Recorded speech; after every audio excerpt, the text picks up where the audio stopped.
If someone had told me 30 years ago that I would be fighting a bitter war with my own daughter in my declining years, I would have laughed in his face. But here I am, sitting in my folding chair by the window, staring at the gap in the curtain and thinking about the fact that my Iris isn't coming again for the third time this month. The call came at exactly 4 in the afternoon, just when I'd already put the kettle on and pulled her favorite cookies out of the cupboard. Mom, I'm sorry. Quentin and I have unexpected plans for tonight. You know how it is. Her voice sounded so fake that even through the crackle in the phone you could taste the lie. I sighed and replied that I understood. Of course I understand. At 78, you realize a lot of things, especially that for some people, you become nothing more than a burden, an annoying reminder of the inevitable. My house on Elm Street is one of the last reminders of old Beaumont, a two-story structure with a veranda surrounded by sprawling oaks that remember the time my late husband Archibald first carried me across the threshold. Now those oaks hum at night, as if trying to tell stories of how happy we were, how we raised Iris, how we waited for grandchildren, and how it all fell apart after Archie died. Another no-show? Doris's voice snapped me out of my reverie. My neighbor stood at the gate, leaning on her cane. At 82, she looked as if she was going to live forever, a straight back, clear eyes, and a razor-sharp tongue. Unexpected plans. I grinned, gesturing her into the house. You want to come in? I have cookies and tea ready, and eating them alone is the last thing I want to do. Doris nodded and headed toward the porch, limping slightly. We'd been friends for almost 50 years, ever since she'd moved next door. She knew all about Iris, about Quentin, and about how I'd gradually become an unfortunate addition to their lives. You know, Millie, Doris said, sitting down at the kitchen table and watching me set up the cups. Sometimes I think your daughter comes here just to see if the house is still standing. I didn't answer right away, busy pouring tea. Doris was right, and we both knew it. Iris had never made any secret of the fact that she considered the house her inheritance. In recent years, she'd even started talking about it out loud, as if I were already 1 foot in the grave. Remember last month when she and Quentin were discussing what furniture they'd keep and what they'd throw away? I put a cup of tea in front of Doris. Right in front of me, like I wasn't even here. Cheeky, Doris snorted. If I were you, I'd bequeath the house to a cat shelter. We both laughed, though there was some truth in what she said. I've often thought about what I could do with the house. Sell it, for instance. The thought came up more and more often, especially when I heard Quentin talking on the phone about the prime location and potential value of the property. Quentin thinks I don't know what they're talking about. I took a bite of cookie and looked out the window thoughtfully. He thinks that if I use words like depreciation and market conditions, I'll get confused and not realize that they've already mentally buried me and are dividing the inheritance. Your son-in-law has always been a smug ass. Doris sipped her tea. What about Pearl? Have you seen your great-granddaughter lately? Pearl is my only great-granddaughter, the daughter of Thomas's grandson, a 13-year-old girl with serious eyes and a love of the stars. She came to see me once a week, usually on Thursdays after school. Those visits were the only thing that really brightened up my existence. Tuesday, I smiled, remembering our conversation. She was talking about some new star the astronomers had discovered. Her eyes light up when she talks about space. At least someone in your family has a brain, Doris concluded. I didn't say anything. Yes, Pearl was special, not like her grandfather Thomas, who'd moved to Seattle long ago and forgotten I existed. Not like her father Vincent, who only visited me at Christmas, and then with a sour face. And not like Iris, my only daughter, who seemed to be waiting for me to die with the eager anticipation of a teenager waiting for prom. Do you ever wonder where you went wrong with Iris? I asked suddenly. It was a question that had plagued me for years. Doris looked at me with a long stare. Millie, you didn't make a mistake. Some people are just born with a hole for a heart. You could have been the perfect mother, and it wouldn't have made a difference. She may have been trying to comfort me, but deep down I knew I'd made a mistake somewhere. Maybe I'd spoiled Iris too much after Archie died. Or, on the contrary, had I been too strict, trying to compensate for my father's absence? Those thoughts haunted me at night, when the old house crackled and sighed like a living thing. I'm thinking of selling the house. The words came out, though I hadn't planned to share them even with Doris. My friend froze with a cup to her lips, her eyes widening in surprise. What? She set the cup on the saucer with such force that the tea sputtered. Really? I nodded, suddenly strangely relieved that I'd finally said the words out loud. I'm tired, Doris. Tired of being the custodian of a museum piece that everyone else had already divided up. Tired of listening to Quentin talk about how much I'll get for my house when I'm gone. Tired of Iris coming here to the house instead of to me. Doris nodded slowly, her face becoming thoughtful. And what do you plan to do with the money? Practical as always, she got straight to the point. I shrugged. I hadn't thought about that yet, or thought about it, but didn't dare to admit my thoughts to myself. Maybe getting a smaller apartment, maybe a trip. I'd always wanted to see the Grand Canyon. Doris snorted. Mildred Hope, don't bullshit me. You hate traveling. Remember when we went to Galveston 3 years ago?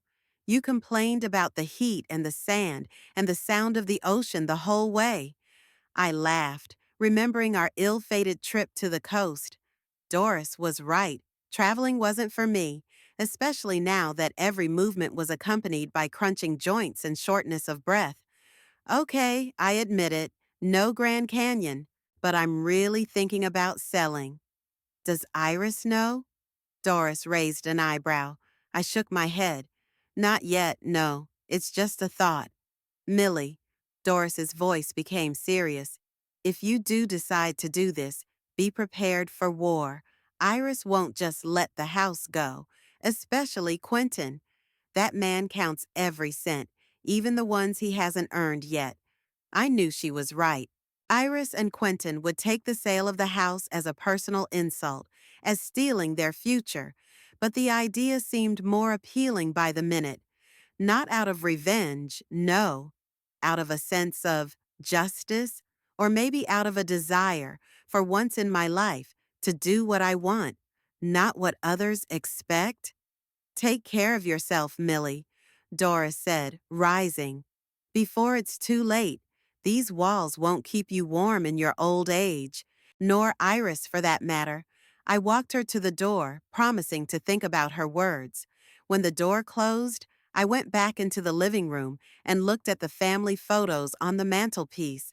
Iris in her prom dress, Iris with Quentin at their wedding, Thomas, my grandson, with his wife and little Pearl. The phone rang suddenly, making me wince. I picked it up, expecting to hear Iris's apology or maybe Pearl's voice. Mrs. Hope? It was an unfamiliar male voice. This is Ramon Cortez from New Horizons Real Estate. I'm calling about your neighboring property. Mr. and Mrs. Patterson have sold their house, and the new owners are interested in purchasing additional land. I was wondering if you— My house isn't for sale, I answered automatically, but then fell silent. You know what, though? Write down my number. Maybe I'll get back to you soon. After hanging up, I stood looking at the phone for a long time. Could this be a sign? Was it a coincidence that the realtor called today when the thought of selling the house first formed in my mind? I went to the window and looked out at the street. The elms Archie had planted the year Iris was born had grown and now cast long shadows across the lawn.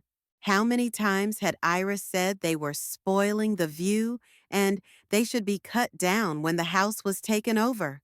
Well, Maybe the new owners will appreciate these trees more than my own daughter did. Evening was descending on Beaumont, coloring the sky in shades of purple and gold. I watched the last rays of sunlight play on the windows of the neighboring houses and felt a decision ripening inside me.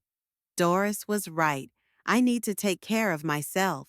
Before it was too late, I pulled a notebook out of my desk drawer and wrote down, "Call Ramon Cortez tomorrow."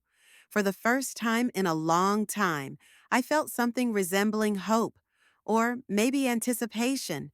February's cold had hit me suddenly. In the evening, I was still feeling quite well. But in the morning, I woke up feeling as if someone had put smoldering coals in my chest. Every breath was painful, and my head felt heavy. I struggled to crawl to the bathroom, where the thermometer mercilessly read 39 and 8. My fingers, curled with arthritis, clumsily dialed Iris's number. The beeps, long and monotonous, seemed to mock me. On the 15th, I hung up and tried again. The result was the same. Doris had gone to her sister's in Houston for 2 weeks. I had no other close friends. Some had moved away to be near their children. Some were in nursing homes, and many were already laid to rest in the city cemetery. I was alone in the big house, with a fever that made me shiver with cold and sweat. I tried calling Iris again. This time the answering machine answered, a mechanical female voice saying that the caller was temporarily unavailable. I left a message, trying not to sound too desperate. "Iris, it's Mom. I'm not feeling well. Please call me back." The next few hours blended into a hazy haze. I lay in bed, falling into a heavy sleep, then snapping back to reality, where the walls of the room seemed to move in time with my breathing. At some point, I realized I needed medication. There was supposed to be paracetamol in the bathroom, but the way there seemed insurmountable. On the third attempt, I did get out of bed. The room immediately spun like a merry-go-round, and I had to grab the back of a chair to keep from falling. Slowly, step by step, I started toward the door, but halfway through my legs gave out, and I collapsed to the floor, my knee hitting the wooden floorboards painfully. Lying on the floor, staring at the ceiling, I thought about how ridiculous it was to die like that, of a common cold, with no one to hand me a glass of water and a tablet of paracetamol. Neither Iris nor Quentin would even think of checking on me. And when they do, a week, 2 weeks, 2 months from now, all they'll find is a stiff body. I wonder if they'll weep at the funeral, or will they breathe a sigh of relief when they finally have control of the house. These thoughts were interrupted by a sound, distant at first, and then more and more distinct. Someone was banging on the door. I tried to shout, but all I got out of my throat was a low whisper. The knocking came again, more insistent. "Great-grandma, are you home?" "Pearl." It was Pearl. "Here." I tried to shout louder, but all I got was a high-pitched cough. The knocking stopped, and for a moment I was afraid Pearl had gone. But then I heard the sound of a key turning. I always left a spare key under the flower pot by the door, and Pearl knew it. "Great-grandmother?" Her voice now came from inside the house. "Where are you?" "Upstairs," I wheezed, realizing she wouldn't hear. But Pearl must have seen the light in the crack under my bedroom door, because a moment later I heard her footsteps on the stairs, and then I saw her frightened face in the doorway. "Great-grandmother!" She rushed to me, kneeling down beside me. "What happened? Did you fall?" Her cool palms touched my face, and I closed my eyes in fleeting relief. "A cold?" I whispered. "I can't get up." The next half hour proved that 13-year-old Pearl had more practicality and determination than my entire adult family combined. She helped me to my bed, fetched water and paracetamol from the bathroom, and then, without asking permission, called her school nurse. "Ms. Hopkins says if your fever doesn't go down in 3 hours, you should call an ambulance," Pearl said, hanging up the phone. She said that at your age, even a cold can be dangerous. Do your parents know you're here? I asked, feeling the paracetamol starting to take effect, dulling the pain. Pearl shook her head. I told them I was going to Leah's to do a science project. They wouldn't notice if I came back later anyway. Her words scratched my heart. Pearl, like me, was like an invisible person to her family. The only difference was that she was invisible because of her parents' constant busyness, and I was invisible because of my old age, which made me useless and burdensome in my daughter's eyes. I've been trying to call Iris, I said in a weak voice. She's not answering. Pearl's face darkened. She and Uncle Quentin had gone to Austin for the weekend, something to do with Uncle Quentin's work. I closed my eyes. Of course I did. Iris and Quentin are in Austin, enjoying life while I'm lying around with a fever of 40. Typical story of my life for the last 10 years. Pearl stayed with me. She brought a bowl of soup from the kitchen, which I kept in the freezer just in case, and made me eat a few spoonfuls. Then she sat on the edge of the bed and started talking about her school project. Real, not made up for her parents. We're studying exoplanets. Her eyes lit up with enthusiasm. These are planets that orbit stars other than the sun. Imagine, great-grandmother, scientists have already discovered more than 4,000 such planets, and some of them may be like Earth. I listened, watching her face change as she talked about stars and planets. At such moments, she reminded me of Archie, the same sparkle in her eyes, the same genuine passion for knowledge. Do you want to be an astronomer? I asked when she paused. Pearl nodded, but then her face darkened. I want to, but Mom and Dad say it's a waste of time. Dad thinks I should study business or law, something practical. And Mom doesn't understand why I need a college degree if I'm going to end up getting married anyway. I cringed when I heard those words. My granddaughter deserved better than outdated ideas about a woman's destiny. Your great-great-grandmother Elizabeth was one of the first women in Beaumont to receive a college education, I said, feeling the temperature begin to drop. That was in 1910. Can you believe it? She studied botany and wrote a book about the plants of Texas. Back then, a lot of people thought a woman didn't need an education. Did they? Pearl's eyes widened. Do you have that book? I nodded. In the study, on the top shelf, green cover with gold embossing. Pearl jumped up and ran out of the room and returned a minute later with a dusty volume in her hands. Flora of East Texas, she read. Elizabeth Hope, this is amazing.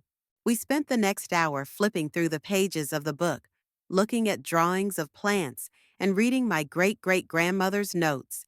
I told Pearl about the strong women in our family, not just Elizabeth, but my mother, who ran the farm during World War II while my father was fighting in Europe. Is my mother strong too? Pearl asked suddenly, and I stammered. What could I tell her? That her grandmother Iris had grown up selfish and cold? That the only thing she cared about was status and money? We all have our strengths, I replied diplomatically. Your mom is very determined. Pearl nodded understandingly. Even at 13, she was perceptive enough to realize what she wasn't saying. In the evening, when my temperature had dropped to normal, Pearl reluctantly got ready to leave. I could stay the night, she suggested. What if you get worse? I shook my head. Your parents would worry. Besides, I'm feeling much better already thanks to you. Pearl hesitated, but then nodded. I'll come by tomorrow after school to check on you. When she left, the house was quiet again. I lay in bed, looking up at the ceiling and thinking about how amazing my great-granddaughter had grown up. Smart, caring, inquisitive, everything Iris had never been. The next morning, I woke up to the sound of the doorbell. I struggled out of bed. My muscles were still aching from last night's fever. I threw on a robe and went downstairs. Pearl stood on the doorstep with a paper bag in her hands. I brought orange juice and croissants, she announced. Ms. Hopkins said that vitamin C and carbohydrates help the body recover from illness. And school? I wondered, glancing at the clock. It was only 9 in the morning. We have a teacher's conference today. No classes. Pearl walked past me into the kitchen and started pulling groceries out of a bag. How are you feeling? Much better, I answered, and it was true. Physically, I did feel better. But emotionally, I was trampled by the realization that if it hadn't been for Pearl's chance visit, I might be lying on the bedroom floor right now without help or hope. We had breakfast together, and then Pearl offered to show me her school astronomy project on my computer. We went up to the study where there was an old computer that Archie had bought shortly before he died. While Pearl set up the presentation, I checked my email, a habit I'd picked up thanks to a computer literacy course for seniors at the city library. Among the usual promotional emails was one from Iris. I opened it, expecting to see a question about my health, or at least an explanation of why she wasn't answering her cell phone. Instead, I saw a letter that clearly wasn't meant for me. Iris had apparently mixed up the addresses and sent me a message that should have gone to Quentin. Quentin, I talked to the interior designer about Mom's house. She thinks we'll have to completely remodel the kitchen and bathrooms when the house is taken over by us. She suggests painting the walls in the living room light gray. It's on trend now and will visually increase the space. Old furniture, of course, we will throw out, except maybe Grandpa's secretary, which can be restored. What do you think? P.S. My mom left a message saying she's not feeling well. Why don't we stop by to see her on Sunday? I reread the letter 3 times, feeling something chill inside me. They'd already planned the renovations. They had already decided what they would throw away and what they would keep. They were discussing my death as a business transaction, after which they would finally be able to tackle a long-planned project. And the mention of me? A brief postscript, a tribute to propriety, nothing more. Why don't we stop by her place on Sunday? Not today, not now that I'm sick. Sunday, when it suits them. Great-Grandma, are you all right? Pearl's voice brought me back to reality. You've gone pale. I closed the letter and turned to her, trying to smile. I'm fine, sweetheart. Just a little tired. Pearl looked at me questioningly, but then nodded and began to show me her presentation. Brightly colored slides with pictures of distant stars and planets alternated as Pearl talked about their features and the possibility of life. Just think, Great-Grandma. Her voice was ringing with excitement. There could be a planet out there somewhere, very much like our Earth, with oceans, mountains, and maybe even life. I listened to her, but my thoughts kept returning to Iris's letter. When the house passes to us. Not if, but when. Like it's a done deal. Like I had no choice but to die and leave them my house. Pearl, I interrupted her story about the red dwarfs. What would you do if you had the chance to fulfill your dream? If money wasn't a problem? Pearl fell silent, surprised by the sudden question. I'd go to a top university with an astrophysics program, she answered after a pause. Maybe MIT or Caltech. And then I'd become an astronomer and look for new exoplanets. And how much does it cost to study at such a university? I asked, though I already knew the answer. A lot, Pearl shrugged. Tens of thousands of dollars a year. That's why I say it's a dream. Daddy always says we don't have money for stupid stuff like that. I looked at my great-granddaughter, a 13-year-old girl with a twinkle in her eye and a dream that her parents thought was a waste of time and money. And suddenly, everything fell into place. The decision that had been forming in my mind from the moment Doris said, "Take care of yourself before it's too late," took final shape. I'm gonna sell the house. Not out of revenge on Iris, though I admit the thought of her reaction gave me some satisfaction. I'll sell the house to give Pearl the chance her parents would never give her. a chance for an education, a chance to fulfill her dreams, a life of discovery and opportunity. Great grandmother? Pearl looked at me with concern. What are you thinking? I smiled at her sincerely for the first time in days. About the stars, dear. About how far they can take us. That evening, after Pearl left, I pulled out the card Ramon Cortez had given me and dialed the number. Mr. Cortez, this is Mildred Hope. Remember you were wondering if my house was for sale? Well, I've decided to sell it. It took exactly 1 month to sell the house, a record time for real estate in our neighborhood, as Ramon Cortez was proud to tell me. I didn't tell Iris, partly out of cowardice, I admit, but mostly because I wanted to make it official before the inevitable scandal broke. And I didn't doubt for a second that there would be a scandal. The young couple who bought the house, Bridget and Colton Reynolds, worked in information technology and had recently moved to Beaumont from San Francisco. They were polite, paid in cash, and didn't haggle about the price, which allowed me to get 15% more than the original appraisal. I divided the money into two unequal parts. The smaller part I put aside to rent a small apartment near the city center and to live on for the next few years. The larger part I put into an educational trust for Pearl, to be used only after she came of age and only for college or university tuition.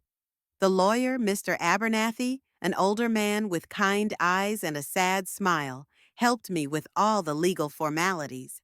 Are you sure this is what you want to do? He asked as I signed the last of the documents. Your daughter and her husband can challenge the decision. Let them try, I said as I signed. The house was deeded to me. I'm of sound mind and judgment, and I have every right to dispose of my property as I see fit. Mr. Abernathy nodded.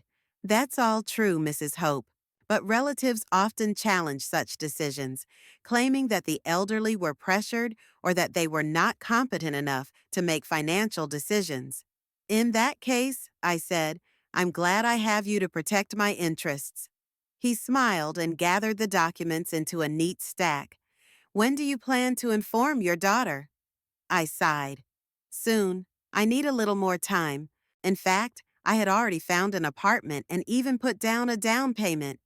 It was a small but bright apartment on the third floor of a building with an elevator, a 10-minute walk from the city library, and a 20-minute walk from the park where I liked to walk. I was going to inform Iris of my decision in person, but chance had it differently. I came home late that evening.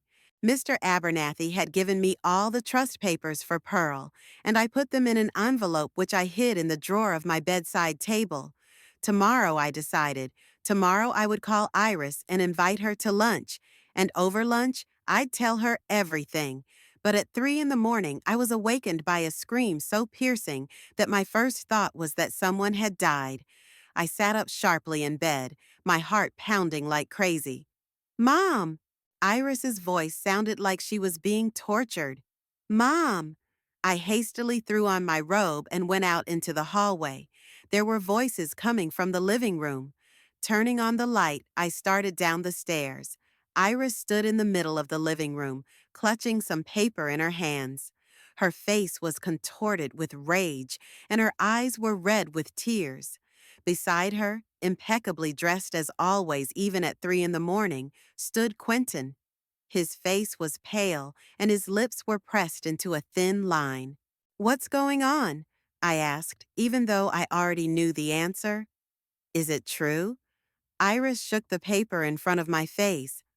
You sold the house? I nodded, suddenly feeling strangely calm. The moment I'd been dreading had finally arrived, and now all I had to do was get through it with dignity. Yes, Iris, I sold the house. How could you? Her voice broke into a shriek. How dare you? This house was supposed to be yours when I died? I finished it for her. I know that. You weren't very secretive about your plans. Quentin took a step forward. Unlike Iris, he'd always been better at controlling his emotions, at least outwardly. Mildred, His voice was strained but calm. We just don't understand why you haven't discussed this with us. This is an important family decision that affects all of us. I slowly lowered myself into the chair, feeling the pain in my knees, an old familiarity, reminding me of itself. And did you discuss with me the plans for the renovations you were going to make when the house passes to you? I looked directly at Iris. Did you discuss what furniture you would throw away and what furniture you might keep? Iris turned pale. Did you did you read my letters? You sent me a letter to Quentin yourself, I replied. When I was ill? Do you remember? When you wouldn't return my calls and I was saved by a 13-year-old girl, my great-granddaughter, not my own daughter. Iris averted her gaze but quickly went back on the attack. It doesn't matter. You had no right to sell the house without our consent. I had every right. My voice remained calm, though I was trembling inside. The house was registered to me. I own it. I was. Who? Quentin suddenly shouted, his usually flawless mask cracking. Who gave you permission? Who put you up to this scam? Doris? That shrewd realtor? What's his name, Cortez? I looked at him in surprise. There was such unconcealed rage in his eyes that I was a little scared. The always reserved, always rational Quentin suddenly appeared to me in a new light, a greedy, aggressive man who wasn't used to having his plans ruined. No one gave me permission, Quentin, I said firmly, and no one put me up to it. I'm a grown woman, and I make my own decisions. But why? Iris splashed her hands. Why did you have to sell the house? Where are you going to live now? What were you thinking? I sighed. Typical Iris, even in this state, she managed to make everything that happened about her, not me. I got an apartment downtown, I said. Small but comfortable, with an elevator so I didn't have to take the stairs with my bad knees. An apartment, Quentin repeated, as if the word was a swear word. And the money from the sale? Where did you put the money, Mildred? I looked at both of them, my daughter and her husband, standing in front of me, demanding an account of how I had handled my own money. And suddenly, I felt sorry for them. Pity that the only thing they cared about in their relationship with me was material gain. Pity that they would never know the happiness of truly loving someone without expecting anything in return. I don't have to account for my finances to you, I said calmly. But since you're asking, I've put some money aside for living expenses. And the rest? I stood up and walked to the stairs. Wait here. Going up to the bedroom, I took out an envelope of documents from the nightstand and slowly walked back down to the living room. Iris and Quentin stood waiting, their eyes fixed on the envelope in my hands. Here, I handed the envelope to Iris. Here's a copy of the purchase agreement so that you don't doubt the legality of the transaction, and the documents for setting up an educational trust for Pearl. Iris mechanically took the envelope. Her hands trembled. An educational trust? Yes, I nodded. I put the money from the sale of the house, minus the amount I need to live, into a trust for Pearl. She'll be able to use the money to pay for college or university tuition when she comes of age. Iris and Quentin exchanged confused glances. Then Quentin stepped forward and literally snatched the envelope from Iris's hands. He quickly looked through the documents, his face growing more grim with each line he read. You gave almost all the money from the sale of the house to some girl? His voice shook with rage. Not some girl, I countered. My great-granddaughter. Your granddaughter, by the way. Pearl deserves a chance at the education and future she dreams of. But it's... Iris seemed unable to find the words out of shock. This is insane. That money was supposed to go to us. Us, not her. I shook my head. Why, Iris? Why do you think you're entitled to my money? Because we're your family, she shouted. Because we've taken care of you all these years. At that, I couldn't hold back a bitter laugh. Taken care of? When, Iris? When you didn't return my calls while I was laid up with a high fever? Or when you and Quentin discussed how you'd get rid of my furniture after I died? Or maybe when you missed my 80th birthday because you had an important business meeting? Iris opened her mouth to object, but I raised my hand, stopping her. No, Iris, you weren't taking care of me. You cared about the house you hoped to get, the money you planned to spend, but not me. That's not true. Iris stomped her foot like a cranky child. Mom, how can you say that? Of course I care about you. Then why haven't you visited me more often? I asked quietly. Why didn't you call? Why didn't you take an interest in my life? Why do I get news about my own grandson from the newspapers and not from you? Iris looked away. We have our own lives, Mom. We're busy. Too busy for my own mother. I finished for her. But not too busy to plan how you'll dispose of my house after I'm dead. Quentin, who had been rereading the documents all this time, finally looked up. This is illegal, he declared. You can't just disinherit us. I can, I replied calmly. And I've consulted a lawyer, Mr. Abernathy. It's perfectly legal. We'll contest it. Quentin squeezed the document so hard his knuckles turned white. We'll prove that you were incompetent when you made this decision, that you were pressured. By who, Quentin? I interrupted him. Who pressured me? Doris, who can barely walk, or maybe Ramon Cortez, whom I'd only seen 3 times in my life, or 13-year-old Pearl? I shook my head. You could try to challenge my decision, but Mr. Abernathy has already prepared all the necessary documents, including a medical report that I'm legally competent. So good luck in court. Iris sobbed and sank down on the sofa, covering her face with her hands. How could you, Mom? Her voice was muffled. How could you do this to us? I didn't do it to you. I did it for Pearl, I replied. She deserves a better future, and I want to give her that chance. What about us? Iris raised a tearful face. What about our future? You have your money, Iris. Quentin has a good job, and so do you. You're not poor. It's not about money, she shouted. It's about principle. This house was supposed to be ours. Why? I asked. Because you think you're entitled to it? Because you've already planned how you're going to remodel it? Or because you've already promised it to someone, mortgaged it, used it as collateral? The way Quentin and Iris exchanged quick glances, I realized I'd hit the mark. You've already used the house, haven't you? I looked at them in amazement. In what way? By taking out a loan against an inheritance you hadn't gotten yet? That's none of your business, Quentin cut off. But yes, we had financial plans for this house. And now those plans have fallen through, I finished.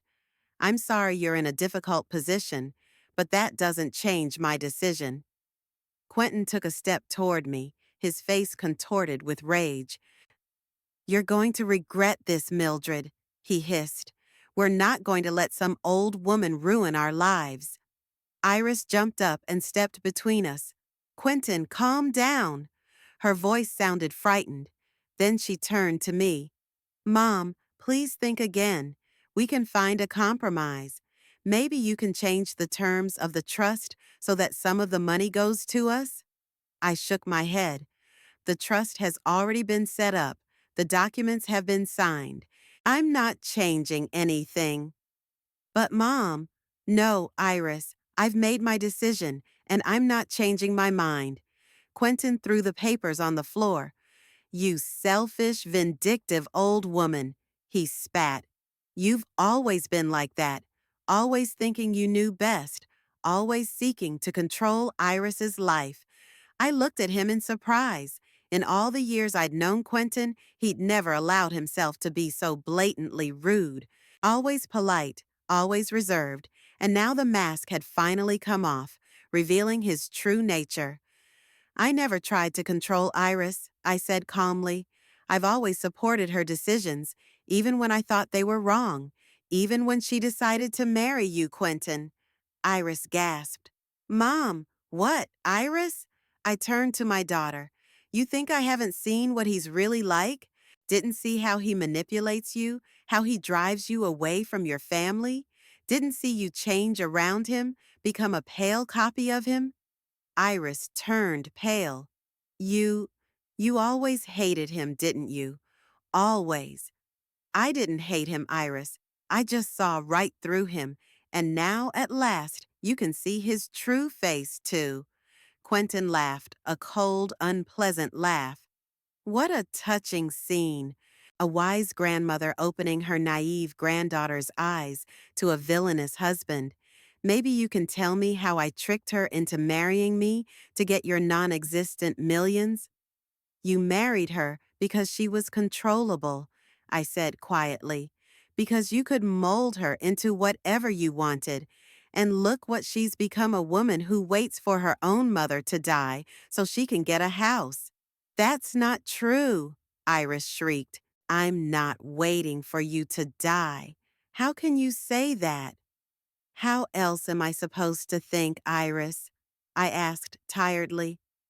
When was the last time you called me for nothing but business? When you asked me how I was feeling? When you didn't come to visit to discuss what furniture you'd keep and what you'd throw away? Iris opened her mouth, but couldn't find anything to say. In the silence that followed, I suddenly heard a quiet rustle from the stairs. When I turned around, I saw Pearl sitting at the top of the stairs. She was in her pajamas, her long hair tangled from sleep, and her eyes were wide with shock. I didn't know how long she'd been sitting there or how much I'd heard. Pearl? Iris said in surprise, noticing the girl, too. What are you doing here? Pearl slowly stood up. I woke up to a scream, she said quietly. I thought something was wrong. And you heard a lot? Quentin asked, his voice sounding threatening. Pearl nodded, keeping her eyes on me. Great-grandmother, is it true? Did you sold the house and gave the money to me? I nodded. For your education, Pearl, so you can go to the best university and study astronomy like you dream. Pearl came slowly down the stairs and stopped beside me. Her eyes were full of tears. But why? Why me? Because you deserve a chance that your parents and grandparents would never give you, I answered, looking into her eyes. Because you're the future of our family, and because you're the only one who really cares about me. Pearl rushed over to me and hugged me so tightly that I almost lost my balance. Thank you, she whispered. Thank you, great-grandmother. Iris looked at us with a look of shock and betrayal on her face. So that's what this is all about, she said slowly. You decided to punish us and reward her. This is revenge, isn't it? Revenge for not visiting you often enough? I shook my head. No, Iris, it's not revenge. It's justice and choice, my right to choose how to dispose of what is mine. Quentin stepped forward, his face contorted with rage. You'll regret this, Mildred, he hissed. We're not going to let this go. What will you do, Quentin? I asked calmly. Will you challenge my decision in court? Try to prove that I'm incompetent? Or maybe you'll wait for me to die, hoping I'll change my will. He didn't answer, but the look in his eyes spoke for itself. Let's go, Iris, he said at last. There's nothing more to discuss here. Iris hesitated, looking at Pearl and me. For a moment I thought there was something like remorse in her eyes, but then she straightened and nodded. Yes, let's go. Her voice sounded lifeless. There's nothing for us to do here. They headed for the door, but at the threshold Iris stopped and turned around. You ruined our family, Mother, she said quietly. I hope you're satisfied.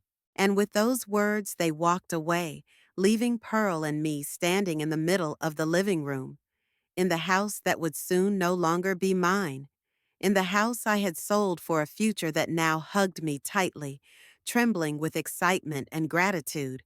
The morning after the night's scandal was surprisingly quiet. Pearl and I were eating breakfast in the kitchen when the phone rang. I didn't pick up the phone. I knew it was either Iris or Quentin, and I wasn't ready to continue the conversation. The answering machine clicked, and Quentin's voice filled the kitchen. Mildred, this is Quentin. Iris and I talked to the lawyer. What you did can be challenged, and we intend to do it. Call me back when you get this message. Pearl looked at me with concern. Could they take the money back? I shook my head, trying to look more confident than I actually felt. No, sweetie. The trust is legally sound. Mr. Abernathy had it all worked out. She nodded, but there was still concern in her eyes. It's no wonder. Hearing your own grandparents threaten a lawsuit isn't a pleasant way to start the day. You should go home, I said, glancing at my watch. Your parents will be worried. They didn't even notice I was gone, Pearl muttered, but she got up from the table. I'll come back tomorrow, okay? I nodded, though I wasn't sure that was a good idea. After what had happened, Iris and Quentin would probably try to limit Pearl's contact with me. After Pearl left, I called Mr. Abernathy and told him about Iris and Quentin's overnight visit. They're threatening to sue, I said. They claim they can challenge the deal. Mr. Abernathy sighed. I warned you this was a possibility, Mrs. Hope. They'll probably insist that you were incapacitated or coerced. But don't worry, we've prepared for that. We've got your doctor's medical report. All the paperwork's impeccable.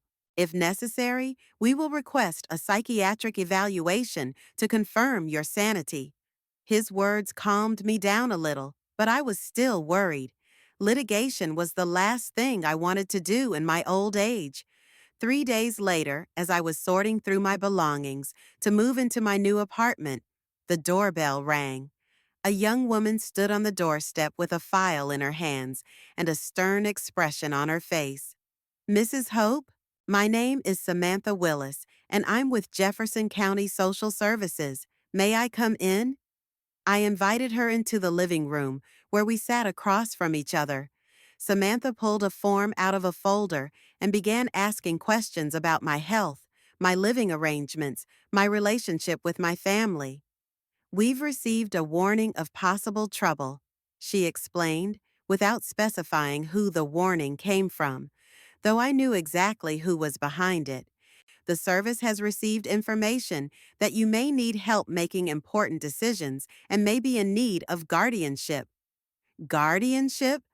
I couldn't contain my outrage. I'm 78 years old, but I'm of sound mind and good judgment. I don't need guardianship. Samantha nodded, making notes.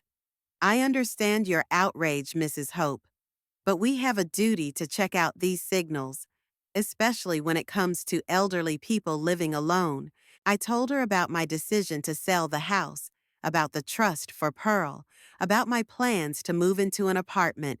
Without holding anything back, I explained the reasons for my decision, the neglect of my daughter and son-in-law, their open talk about plans for my house after my death, my illness when Iris wouldn't answer the phone. Samantha listened intently, taking notes. When I finished, she looked at me with obvious sympathy. Mrs. Hope, based on our conversation, I see no reason to be concerned about your mental state or decision-making ability. You're clearly aware of your actions and their consequences. I'll note in the report that no guardianship is required. I breathed a sigh of relief. Samantha stopped at the door and added, By the way, if you are ever bothered or feel pressured by relatives, don't hesitate to contact us. We are here to help. The next few days passed in relative calm. I continued to prepare for the move, deciding which things to take with me and which to leave with the new owners or give to charity. Doris, back from Houston, stopped by every day to help with packing and just to keep me company. How did Iris and Quentin react? She asked, carefully wrapping the porcelain figurines I was going to take with me in paper. I told her about the night's scandal, Quentin's call, and the social worker's visit. Custody of you? Doris snorted. The nerve of them.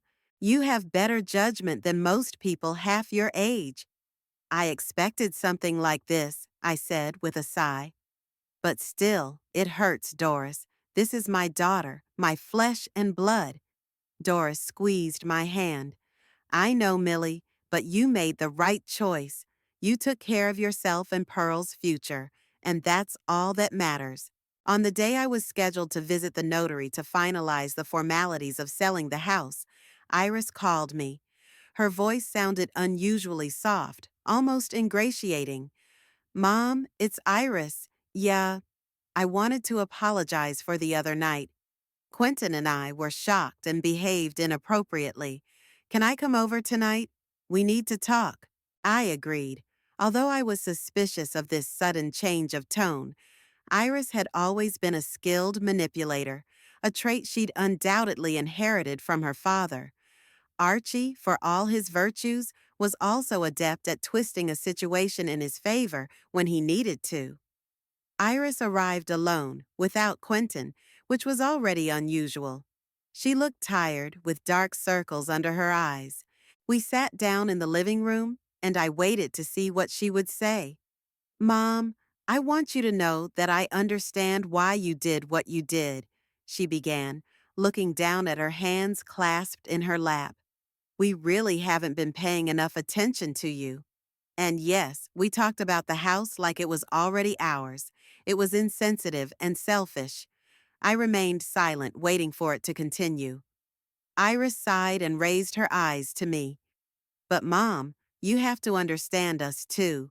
Quentin is having problems at work. The company is downsizing, and he's afraid of losing his position. And we have loans, mortgages. We were counting on the inheritance to help us out a little bit. Oh, that's it. I can see why they were so upset about selling the house. It wasn't just unrealized plans for the future, they had a concrete financial problem right now. And you want me to change my mind? I asked bluntly. Iris hesitated. Not really. I realize the house has already been sold. But the trust for Pearl? Isn't there any way to change the terms so that some of the money could go to help Quentin and me? So that's why she's here. Not to make up, not to apologize sincerely, but to try to scratch out some money. Iris, I said slowly, trying to control my voice, the trust has already been set up. The money is for Pearl's education, and only for that. I can't and won't change the terms. Her face changed instantly. The mask of remorse fell away, giving way to the usual irritation. But you can. Mr. Abernathy said you, as the settler of the trust, have the right to make changes. So they've already contacted my lawyer. That's interesting. Technically, yes, I can, I agreed. But I'm not gonna do it. Why not? Iris almost shouted. Why are you so stubborn? Why does everything always have to be your way? I sighed. We were back to square one. Iris, that money was all I had. The money from the sale of the house your father and I lived in all our lives. And I've decided to give it to my great-granddaughter so she can get an education and fulfill her dreams. Is that so hard to understand? What about my dream? Iris stood up, starting to pace around the room. Or Quentin's dream. We want a better life, too. You had the opportunity to build a better life. I answered quietly. I paid for your education, supported you when you decided to drop out of college, helped with the down payment on your house. I've always been there for you, Iris. But that doesn't mean I have to solve your financial problems for the rest of my life. Iris stopped and looked at me with such cold contempt that I felt uncomfortable. You know, Quentin is right. You really are a selfish old woman. All you think about is yourself. With those words, she grabbed her bag and headed for the door. I didn't try to stop her. What else could I say? What else could we add to this conversation that was repeated over and over again, with no hope of understanding on either side? After Iris left, I sat in the chair for a long time, staring at the empty living room, the room that would soon no longer be mine, the walls that held so many memories, both good and bad. I was sad, but not because of the house, because of the relationship with my daughter that seemed to be irrevocably damaged. In the evening, Mr. Abernathy called. "Mrs. Hope, I have news. Not good news, I'm afraid." His voice sounded tired. "Your daughter and her husband have filed a petition with the court, challenging the legality of the sale of the house and the creation of the trust." I gripped the receiver tighter. "On what grounds?" "They claim you suffer from senile dementia and don't realize the consequences of your actions. In addition, they said you were being pressured by your neighbor, Doris Patterson, who supposedly had something to gain from the deal." I couldn't hold back a bitter laugh. "Doris? What benefit could she possibly have? She's 82 years old. She can barely walk." "I understand, Mrs. Hope. It's just their legal strategy. They're looking for any basis to challenge the transaction." Mr. Abernathy was silent for a moment, then added, "But don't worry. We have all the necessary documents. Your doctor's report, the results of the cognitive tests you took last month, the report of the social worker who visited you the other day. All of these documents confirm your legal capacity. In addition, the transaction itself was legally flawless." "What happens now?" I asked, feeling a wave of fatigue coming over me. "A preliminary hearing will be scheduled, probably in 2 or 3 weeks. You'll have to attend and testify. The court. At my 78 years of age, I'll have to go to court to prove that I'm sane and have the right to dispose of my own property. And who's dragging me there? My own daughter." "I know this is difficult for you, Mrs. Hope." Mr. Abernathy's voice softened. "But I want you to know that I will do everything I can to protect your interests and your will. What you do with your money is your right, and no one can take it away from you." After talking to the lawyer, I decided that I needed to see Pearl and tell her what was going on. I didn't want her to hear about the lawsuit from Iris or Quentin, who would probably present the situation in a favorable light. The next day, Pearl came in after school as usual. She looked alarmed. "Great-grandmother, there's such a scandal at home," she began at the door. "Grandma and Grandpa are always yelling at each other, and they say terrible things about you." I sighed and motioned for Pearl to sit next to me on the couch. "Pearl, I have something important to tell you. Your grandparents are suing me. They want to prove that I'm insane and had no right to sell the house and set up a trust for your education." Pearl's eyes widened with shock. "But that's not true. You're smarter than anyone I know." I smiled, touched by her genuine outrage. "Thank you, sweetheart. But it's not that they really think that way. They just want the money I set aside for you. It's the only way for them to do it." Pearl frowned. "So what's going to happen now?" "There's going to be a trial. I'll have to prove I'm sane. My lawyer, Mr. Abernathy, says we have a good chance of winning the case. We have all the documents we need." What if they win?" Pearl was obviously afraid to ask that question. I took her hand. "If they win, which is unlikely, they can revoke the trust and keep the money. But Mr. Abernathy is a very good lawyer, and he's confident of our victory." Pearl was silent for a long time, pondering what she had heard. Then she looked up at me. "I don't care what happens to the money, great-grandmother. I just don't want you to suffer for it. Maybe you should give them some of the money, so they'll leave you alone?" I shook my head. "No, Pearl. I've made my decision, and I'm not backing down from it. That money is your chance for a better future, and I'm not going to let Iris and Quentin take it away from you." Pearl hugged me tightly, and we sat like that for a long time without saying a word. Sometimes silence says more than the most beautiful words. A week later, the preliminary hearing was held. Mr. Abernathy picked me up early in the morning, and we went to the courthouse together. The Jefferson County Courthouse was old and imposing, with high ceilings and the echo of footsteps in the long hallways. Iris and Quentin were already there, sitting on a bench on the other side of the room with their attorney, a young man with a cocky expression. Iris avoided my gaze. Quentin, on the other hand, looked at me with cold determination. The judge, an elderly woman with shrewd eyes, scrutinized all the documents presented. Iris and Quentin's attorney talked about my age, the fact that the elderly are often victims of manipulation, my alleged incapacity. Mr. Abernathy calmly and methodically refuted each accusation. He presented medical reports, cognitive test results, a social worker's report. He told me how carefully I had planned the sale of the house and the creation of the trust, how I had consulted with him on all legal matters.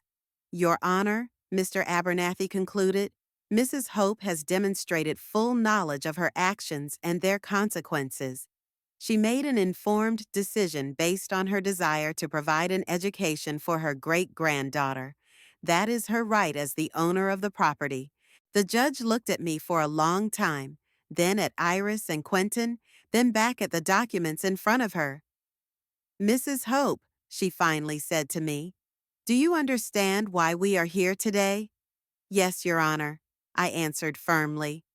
My daughter and her husband believe that I am incompetent and had no right to sell my house and set up an educational trust for my great-granddaughter. And what do you say to that accusation? I say it's not true. I am of sound mind and good judgment. I made a conscious decision to sell the house and secure Pearl's future. It's my choice, and I stand by it. The judge nodded and shifted her gaze to Iris. Mrs. Fowler, do you have any evidence of your mother's incapacity other than her age? Medical reports? Doctor's certificates? Iris hesitated. No, Your Honor, but we believe that she was pressured. By whom? The judge interrupted her. Do you have evidence of this pressure? No, but in that case, the judge collected the papers. I see no reason to continue this case. All the documents presented establish Mrs. Hope's capacity and the legality of her transactions. The plaintiff's motion is denied. I felt a wave of relief come over me. Mr. Abernathy smiled victoriously and shook my hand under the table. Iris and Quentin looked stunned. Their lawyer was quickly saying something to them, but they didn't seem to be listening. Quentin stood up abruptly and walked out of the room without saying a word. Iris followed him, casting one last look at me, a mixture of resentment, anger, and, I thought, shame. Congratulations, Mrs. Hope, Mr. Abernathy said as we left the courthouse. Justice had been served. I nodded, but I wasn't happy. Yes, I had won the case.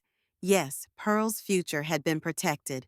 But the price of that victory was high. A complete break with a daughter who would now likely never forgive me. What now? I asked as we got into Mr. Abernathy's car.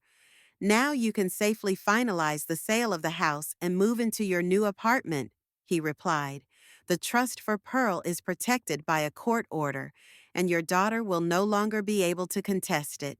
I looked out the window at the streets of Beaumont floating by. The city I'd lived in all my life, the city where I married, gave birth to my daughter, buried my husband, the city I will soon leave, not physically, but emotionally, giving up the home that has been the center of my life for so long. You made the right choice, Mrs. Hope, Mr. Abernathy said, as if reading my mind. You defended your right to control your life and your property, and you gave Pearl a chance for a better future. I nodded. He was right. I had done everything I could. And though my heart ached from breaking up with Iris, I knew I couldn't do otherwise. That evening, when I returned home, I found a bouquet of wildflowers and a note on my doorstep. Thank you, Great-Grandma. I love you, Pearl. And for the first time in a long time, I felt that despite all the loss, I still had a family. A real family, albeit one made up of just one 13-year-old girl with a dream of the stars. Moving into the new apartment took a week. Doris helped me pack, and the moving company recommended by Mr. Abernathy moved the boxes and furniture I decided to take with me. I left most of the furniture to my new owners. Bridget and Colton seemed like a nice couple, and I liked the idea of them starting a new life in my old house. My new apartment was in a quiet Beaumont neighborhood, 5 blocks from downtown. A third-floor brick building with an elevator, 2 bedrooms, a living room with a bay window overlooking the park, and a small but cozy kitchen. For the first few days, I felt strange here, as if I were a guest in a hotel rather than the owner of my own home. But gradually, the apartment began to take on a familiar shape. I put books on the shelves, hung pictures on the walls, organized my things in the closets. Doris often came to see me, even though it was now a 40-minute bus ride from her house to my new apartment. "How are you settling in?" she asked, looking around my new place with undisguised curiosity. "Don't you miss your old home?" I pondered her question. Did I miss it? Sure, sometimes I was nostalgic, especially for the garden where Archie had planted the roses the year we were married. But in general, no, I didn't miss it. The new apartment was quiet and peaceful, and there were no ghosts of the past lurking, no echoing voices of the dead or gone. "I like it here," I said. "Everything is at my fingertips. I don't have to climb stairs with bad knees, and the park is close by." I'd already made an acquaintance with my downstairs neighbor, Mrs. Chang. She suggested we take a Tai Chi class for seniors together. Tai Chi? Doris laughed. "You always said you hated group exercise. Now I think it might be interesting." I shrugged. "It's time to try something new, isn't it?" 2 weeks after I moved, on my way back from the library, I saw Pearl sitting on the bench outside my house. She looked tense and kept looking around, like she was afraid someone would notice her. "Pearl?" I called out as I came closer. "What are you doing here?" She jumped up and rushed to me, hugging me tightly. "Great-grandmother, I missed you so much." "They wouldn't let me visit you, but I came anyway." We went up to the apartment, and I gave Pearl some tea and cookies I'd baked yesterday. She looked at the new place with curiosity, commenting on the furniture and pictures. "It's so cozy," she said, taking a seat on the sofa in the living room. "And the view of the park. It's better than the old house, isn't it?" I smiled at her attempt to cheer me up. "In a different way," I replied. "But yes, I like it here." Pearl was quiet for a moment, then asked quietly, "Don't you talk to your grandparents anymore?" I shook my head. "No, honey. We haven't spoken to each other since the trial." "They say horrible things about you." Pearl lowered her eyes. "Grandpa said you're out of your mind and should be put in a special home. And Grandma? She cries and says you never really loved her." Those words hurt my heart. How could Iris say that? I loved my daughter with all my heart, despite our differences. "It's not true, Pearl," I said quietly. "I've always loved your grandmother. It's just that sometimes parent-child relationships are difficult." "Why?" Pearl looked at me with genuine curiosity. "What happened between you two?" I sighed. How do you explain to a 13-year-old girl the complexity of a relationship that had been developing and changing for decades? "It's a long story," I said. "But if you're interested, I can tell it." Pearl nodded, making herself comfortable on the couch. I thought about where to start, and I decided to tell her everything, not just about Iris, but about my own life, my mistakes and regrets. I told her how I had met Archibald at a dance in 1964, how he had courted me with wildflowers and Robert Frost poems, how we married a year later, and how happy we were in the early years of our marriage.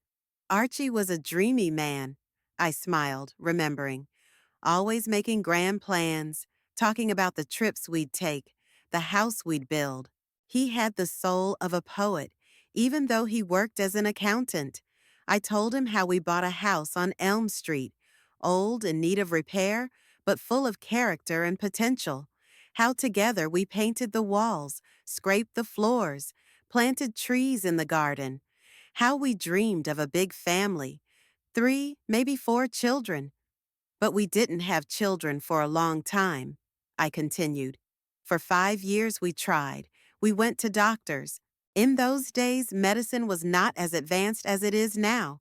They said all sorts of strange things, from just relax to maybe it's punishment for our sins. Pearl frowned. That's terrible. What sins? Those were the times, I sighed. Anyway, when I finally got pregnant with Iris, Archie and I were over the moon. He'd built the nursery with his own hands, painted it yellow. He didn't want pink or blue. He said the child should choose his favorite color when he grew up. I told how Iris was born, small but with strong lungs and a loud voice. How Archie cried holding her in his arms for the first time. How we thanked fate endlessly for this gift. And then I got pregnant again, I continued, and my heart clenched, as it always did when I remembered it. 2 years after Iris was born. We were happy. We were finally going to have 2 children, just as we'd dreamed. But I stopped talking, looking out the window. Even after all these years, it hurt to talk about it. But what, great-grandmother? Pearl asked quietly. I lost the baby, I said. 7 months pregnant. A girl. We wanted to name her Lillian, after my mother. Pearl put her hand to her mouth, her eyes filling with tears. Oh no, great-grandmother. I'm so sorry. I nodded, accepting her sympathy. After that, I couldn't have any more children. The doctor said it would be too dangerous, and so Iris remained an only child. I told her how it affected our family, how Archie, who had always wanted a big family, focused all his love and attention on Iris, how I, tormented by grief and guilt, had drifted away from both of them for a while, sinking into depression. I wasn't a good mother in those years, I admitted. Iris was 3 or 4 years old. She needed me, and I was lost in my grief. Archie tried to make up for it by giving her everything she wanted, spoiling her. Maybe that's when the trouble started. I told you how Iris grew up a spoiled and selfish girl, how Archie indulged her whims, and I was too weak and depressed to resist, how she gradually learned to manipulate both of us, playing on our feelings of guilt and love. Pearl, I said, taking her hand, I'm not telling you this to smear your grandmother. I want you to realize that family relationships are rarely easy. We all make mistakes, and I've made a lot of them. But you never gave up on Aunt Lillian? Pearl asked, and her question took me by surprise. Aunt Lillian? What are you talking about? Grandmother said she had a sister who was born, not quite so healthy, Pearl answered cautiously, and that you gave her up, put her in an institution, and never visited her. I felt the blood drain from my face. This lie was so monstrous, so cruel, that for a moment I was speechless. It's not true, Pearl, I said at last. Lillian died before she was born. It was a miscarriage. I buried her in the town cemetery, next to the plot where your great-grandfather Archie was later buried. I stood up, walked over to the bookshelf, and pulled out an old photo album. I flipped through it and found a picture of a small grave with a simple cross and the inscription, Lillian Hope, beloved daughter. Here, I held the album out to Pearl. This is your Aunt Lillian's grave. I went there every year on the day she died, as long as I could. Pearl stared at the picture for a long time, then looked up at me, her eyes full of tears. I'm so sorry, great-grandmother. I should never have doubted you. It's not your fault. I stroked her head. You hear things from adults you trust, and it's natural to believe them. But sometimes even adults say things that aren't true, especially when they're angry or hurt. They say other things, Pearl admitted quietly. That you tried to destroy their marriage, that you, she faltered, that you may have poisoned Archie's great-grandfather to get the house. I gasped, shocked to the core. That's a monstrous lie, Pearl. Archie died of a heart attack at work, in front of witnesses. I loved him with all my heart. His death was the hardest blow of my life. I don't believe them, Pearl said quickly. I wanted to know the truth. And you were right to ask, I said, calming down.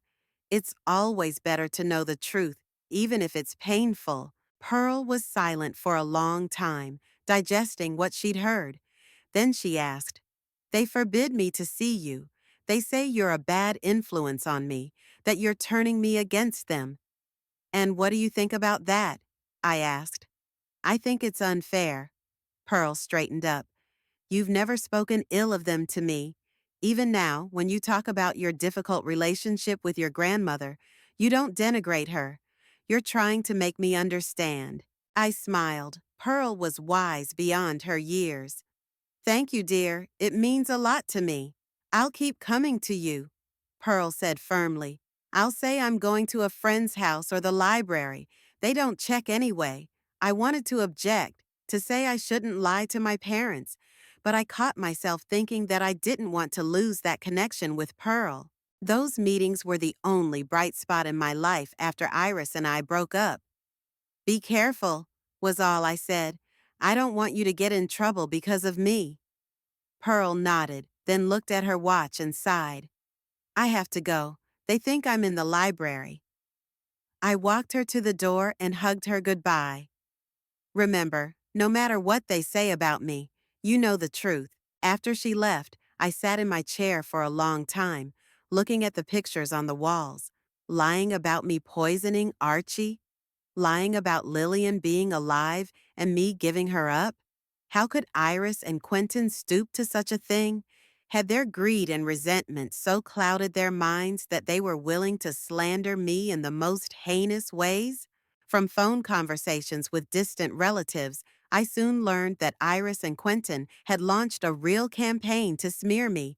They called everyone my nieces and nephews, cousins, even old friends, and told horrible stories about my alleged dementia, cruelty, and even criminal tendencies. My cousin Vivian called me in tears. Mildred, is it true you gave up a sick child? Iris said, Lillian is alive and has been in an institution all these years. Vivian, I could barely contain my anger. You've known me all my life. Do you really think I'm capable of this? Lillian died before she was born. I have pictures of her grave. That's what I thought. Vivian sighed. But Iris was so convincing. She even cried when she told me how you forbade her to see her sister. That's a lie, Vivian. The whole story is a lie from beginning to end. This kind of talk was repeated over and over again. Some believed me at once, some doubted me, others were so convinced by Iris and Quentin that they refused to talk to me. The next day, I decided to call Thomas in Seattle. His wife Helena answered the phone, and her voice sounded cold. Thomas is busy. I'll tell him you called. Please, Helena, it's important. After a pause, Thomas picked up the phone. Grandma, what's wrong? Thomas, I know that Iris contacted you, and I know that she told you, certain things about me. I don't want to interfere with you and Mom. His voice sounded tired. But you believed her? Believed that I gave up a sick child? That I poisoned your grandfather? Grandma, I don't know what to believe. Mama has told me many things.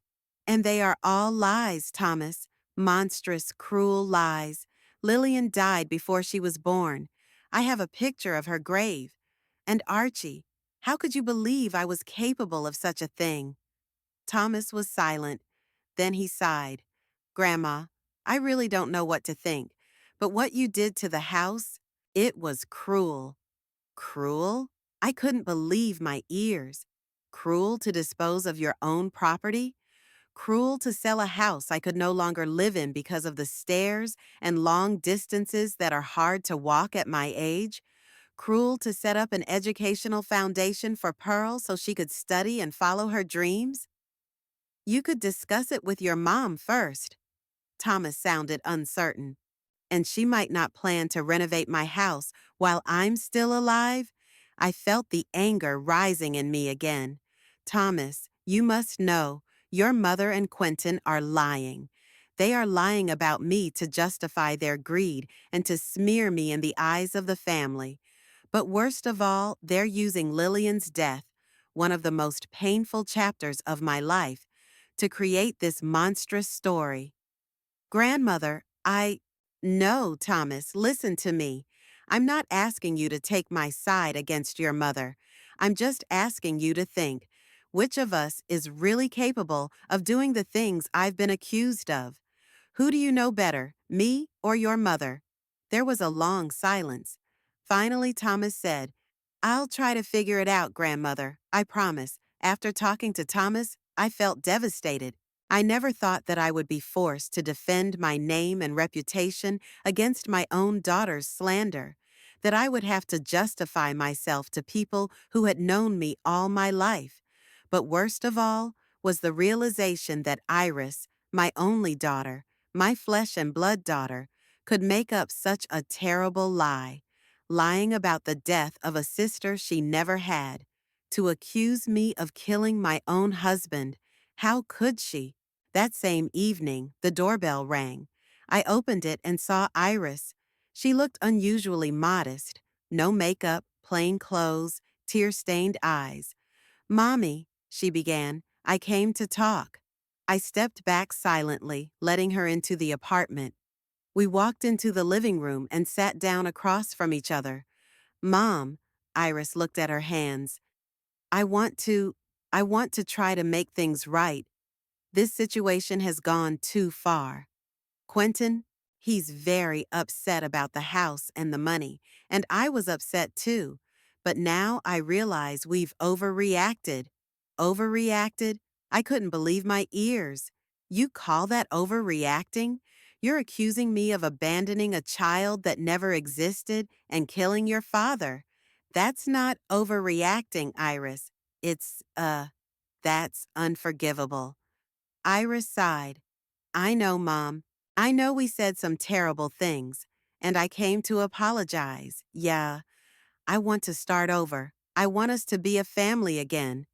I looked at my daughter closely.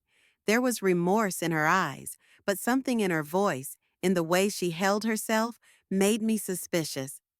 Why now, Iris? What's changed? She hesitated. I just, I realized that family is more important than money. And no matter what happens to the house, you're still my mother, and I'm still your daughter.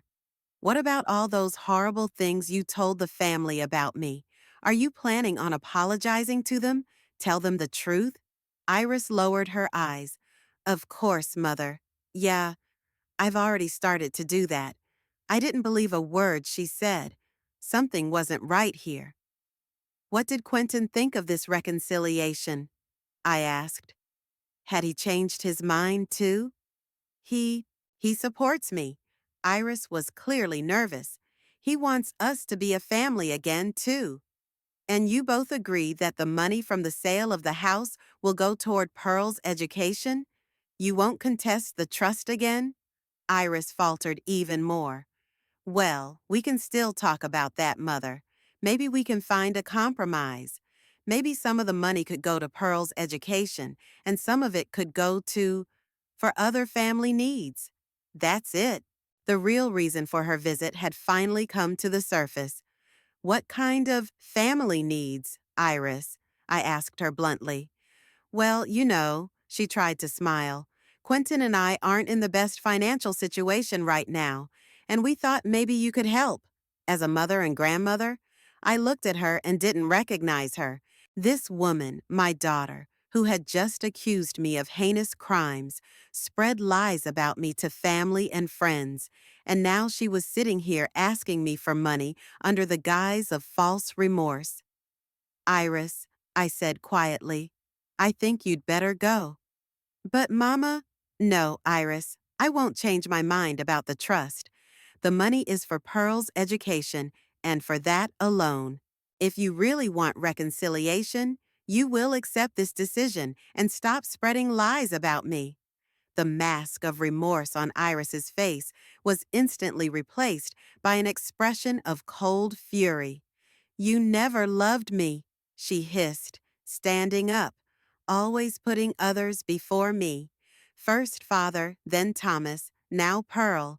Well, enjoy your solitude, mother. You've earned it. With those words, she left the apartment, slamming the door loudly. I was left sitting in silence, feeling a strange mixture of pain and relief. The pain of finally breaking up with my daughter. Relief that I didn't have to pretend anymore, that things could go back to the way they were. That night, I couldn't sleep for a long time. I thought about my life, about the decisions that had brought me to this point. Had I had other options? Could I have done things differently? Maybe. But looking back now, I realized that I had done what I thought was right. And despite all the pain and loneliness, I didn't regret my choice. The year flew by. My life in the new apartment gradually found a stable rhythm. In the mornings, I went to Tai Chi classes in the park with Mrs. Chang and other neighbors. In the afternoons, I usually went to the library or the small cafe on the corner where the senior citizens book club met. Evenings were spent reading or watching old movies that Archie loved. Doris came to see me less often as she found it harder and harder to get around town. I visited her often, though, because the bus stop was right by my house. 3 months after I moved in, the Evening Dawn Home for the Elderly, located 2 blocks from my apartment, started a daycare program. It was a kind of social group where people my age could spend time together. Mrs. Chang talked me into signing up, and to my surprise, I found that I liked it there. At evening dawn, I met Gertrude Pembroke, an 81-year-old former English teacher with such a sharp wit and sense of humor that I felt like an awkward teenager next to her. We became fast friends, finding common ground in our love of books and sarcastic outlook on life. Besides Gertrude, I became friends with Walter Andrew, a 77-year-old former jazz musician, and Esther Bloomfield, a quiet widow who led a knitting group. These new friends became a kind of family to me, people with whom I could be myself without fear of judgment or manipulation. Pearl continued to visit me secretly from my parents. She usually came once a week after school, and we would spend a few hours together. 6 months after the trust was established, it was time to think about Pearl's further education. Mr. Abernathy recommended to me Brightwood Academy, a specialized boarding school in the Houston suburbs, known for its strong science and math program. When I told Pearl about this opportunity, her eyes lit up. Brightwood Academy? She exhaled. Great Grandma, it's one of the best schools in the country for those interested in science. They have their own observatory. I know, dear. I smiled. And if you want, we can apply. The trust will cover all the expenses. Pearl hugged me so tightly it took my breath away, but her enthusiasm was quickly replaced by concern. But how am I going to explain this to my parents and my grandparents? They would never agree. After much deliberation, I decided to go directly to Vincent, Pearl's father. Unlike Iris and Quentin, he wasn't actively involved in the campaign to smear me. To my surprise and delight, the plan worked. Vincent and Pamela decided to let Pearl apply to the academy. They even agreed to an entrance interview, which was part of the selection process. Pearl, of course, passed all the tests with flying colors and was accepted on a full scholarship, officially from the school, but actually funded by the trust. She was due to start classes as an 8th grader in September. When Iris found out, she was furious. She called me for the first time in months. "It's you, isn't it?" She started without greeting. "You're behind this, some elite school for Pearl to keep her away from her family." "Hello, Iris," I replied calmly. Yes, I helped Pearl get a chance to go to a good school, but it was her parents' decision, not mine. In September, Pearl moved into the Brightwood Academy dormitory. I couldn't be there for the move in Vincent, and Pamela had made it clear that they'd rather I wasn't there. But Pearl called me that evening, excited and happy. In the spring, Pearl's astronomy project, a study of the possibility of life on the satellites of gas giants, had won first place at a science fair. She sent me a picture of her standing with her medal and certificate, glowing with pride. I framed that picture and placed it in the most prominent place in the living room. In June, near the end of the school year, I received an unexpected visit. The doorbell rang around 3 in the afternoon. I opened the door and saw Iris, looking unusually modest in a simple summer dress. "Mom?" She smiled weakly. "Can I come in?" I led her into the apartment. We sat down in the living room, and Iris looked around for a while, noting the new pictures on the walls, mostly of Pearl at the academy. "Mom," she began, nervously rubbing the edge of her dress. "I've been thinking a lot lately about us, about our family, about what happened, and I've realized that Quentin and I were wrong about a lot of things." I raised an eyebrow, but I remained silent. "The things we said about you to your relatives," Iris continued, her eyes downcast. "It was wrong, cruel, and I want to apologize for it." "Why now, Iris?" I finally asked. "What's changed?" She took a deep breath. "Pearl, she's blossomed at this school. More confident, happier. Her grades are excellent. Her teachers are thrilled with her. And I suddenly realized that you were right to give her this chance." That confession surprised me. I didn't expect Iris to admit she was wrong. "I'm glad you can see that," I said gently. "Pearl really is a special girl, and she deserves the opportunity to reach her full potential." Iris nodded, then suddenly cried. "Mommy, I'm so tired of all this," she whispered through her tears. "The fighting, the hurt, the lies. Quentin, he's still angry, still obsessed with the house and the money, but I just want it to be over. I want to be a family again." I reached out and squeezed her palm. Part of me wanted to believe her, wanted to repair the broken bond between us. But the other part of me remembered all the times Iris had manipulated my feelings. "Iris," I said quietly, "I appreciate what you said. I really do. But the trust that has been broken can't be rebuilt in one conversation." "I know," she nodded, wiping away her tears. "I don't expect you to forgive me right away, but I want to try. I want to start over." As she was about to leave, she stopped at the door and asked, "Mom, are you coming to Pearl's graduation? The academy has an end-of-the-year ceremony." "If Pearl wants me to come, of course," I answered. "She does," Iris nodded. "She talks about you all the time, about how understanding and supportive you are." When Iris left, I sat in the chair for a long time, thinking about our conversation. Part of me wanted to believe it was genuine remorse, but the other part still doubted it. I called Pearl that evening, not to mention Iris's visit, but just to see if she really wanted me to attend the ceremony. "Of course, great-grandmother," Pearl exclaimed. "I've already set aside an invitation for you. I'm getting an award for the best science project of the year." The ceremony was held in the Great Hall of Brightwood Academy.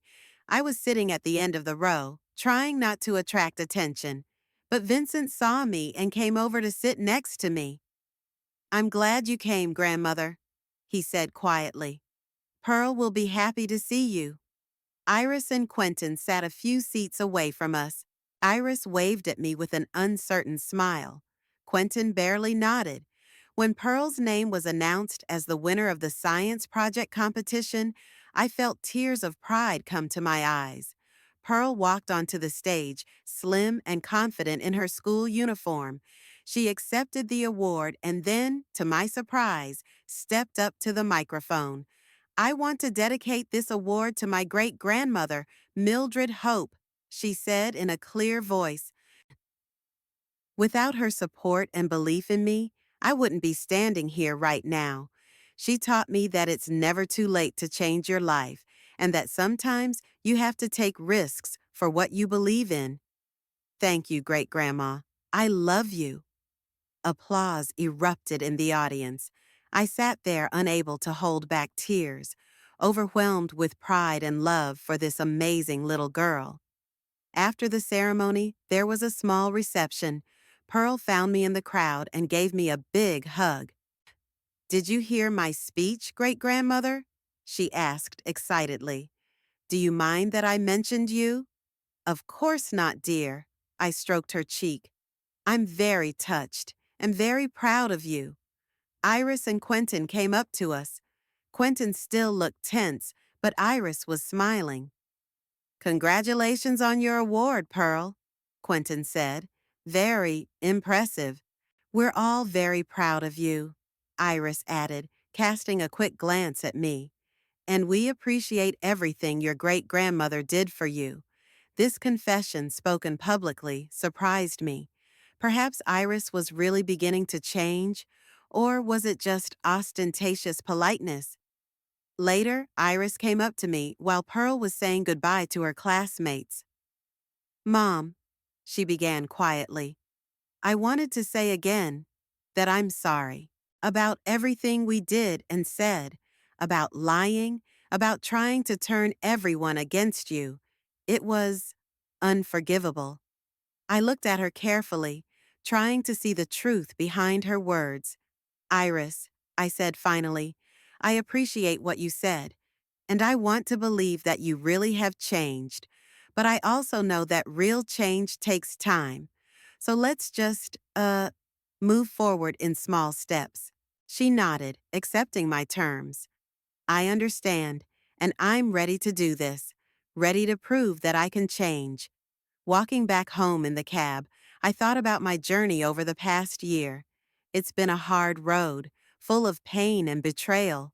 But looking at the result, a confident, happy Pearl receiving her reward, at Iris, who might be beginning to realize her mistakes, at my own life, calmer and fuller than it had been in years, I couldn't help but feel a sense of satisfaction. I didn't know what the future would bring, but I knew one thing for sure. I had made the right choice. I had taken care of myself and Pearl's future. I found the courage to stand up to manipulation and greed, and in the end, it paid off.